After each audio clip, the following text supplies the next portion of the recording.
pretty big issue happening. I'm definitely in a bind out here in the middle of, real close to the border of Mexico. All right, man, I have a problem. It's almost 5 o'clock. It's November 19th, and I was supposed to stay in an RV park. I booked it. I didn't pay for it, luckily, over the phone. I got there, and it's a mobile home park. Like, people live there. And I thought the guy sounded a little shifty. It's the only camp. It said RV park, mobile home park, you know. Now, if you're a cyclist or somebody like car camper, maybe you've run into this before. I got there, man, and the place was just a shit show. Just full of meth heads and druggies, alcoholics everywhere. And I'm sorry, man, not a place for me to be sleeping. So I turned around and I took off. I said thank you to the guy, just a courtesy drop in that I'm not staying there. So now I'm kind of like here. I'm really close to the Mexico border.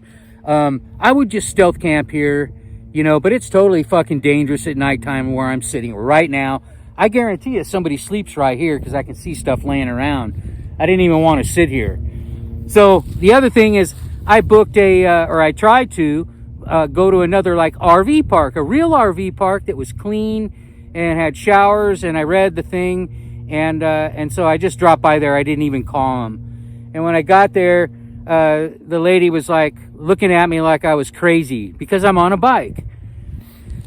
She denied me too. She said no. I told her, hey, I have a passport, you know, I'm a traveler, you know, I'm not homeless really, but I am, you know, I'm just trying to play the game, right? The respectable hobo that I am. The reason actually she wouldn't rent me a spot is because it's just for RVs. And also another thing that was a red flag to her is that I didn't have a driver's license. I have a passport. I don't live here most of the time I'm in another country. I don't drive.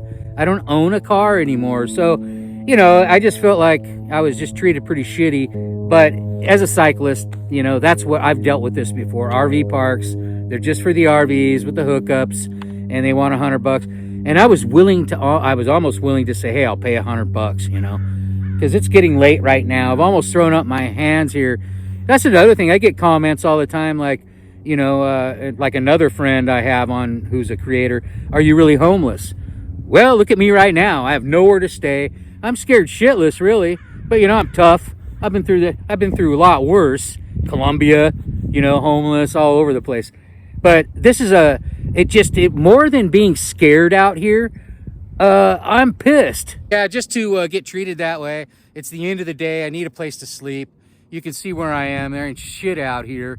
And I'll stealth camp somewhere out behind these bushes, you know, but more than being scared, like I said, it was just humiliating once again because I live on a bike. And, you know, I'm crossing the line. I do videos about homeless. I am homeless. I don't have an address. So technically, I'm homeless. I like to call myself the respectable hobo. Anyway, shout out to Eric Comp, the real respectable hobo, who's a real homeless guy out there living on the fringe, walking around with a backpack. Anyway, hopefully he gets a bike soon again. Yeah, so I think the tip here is like, make sure you know that RV park. Man, read reviews. I always try to read reviews, but I didn't read them today. And then I started reading them after that experience. And that place sucks. That place has had all sorts of problems. And it's I'm not going to name the name because I don't want to get in trouble. Anyway, that's what I'm doing out here. That's the other thing. If I'm going to camp out in these spots, I try to lay low till dark, you know. So I'll sit back here a little bit, get on the phone, and let people know where I am, things like that. And then I'll, you know, sleep a little bit, get up early. You can see my bags are all dark, you know. Everything I have except for this jacket. I have a black jacket I put on over this. At nighttime, I disappear into the black. In the morning, I'm up before light. I'm standing here having a cup of coffee and lights going after I get on the road for a little bit. That's how I kind of move along. Yeah, I'm homeless, but I have good people behind me. I have places to go, but right now I don't. Tonight I don't. No hotels, and no RV parks that'll take me. So thanks for watching. Hey, please like and subscribe if you're enjoying these videos, and if you're getting any tips and anything out of them. Really appreciate it. let's get back over to the bike and push it up the hill, man. Have a great night.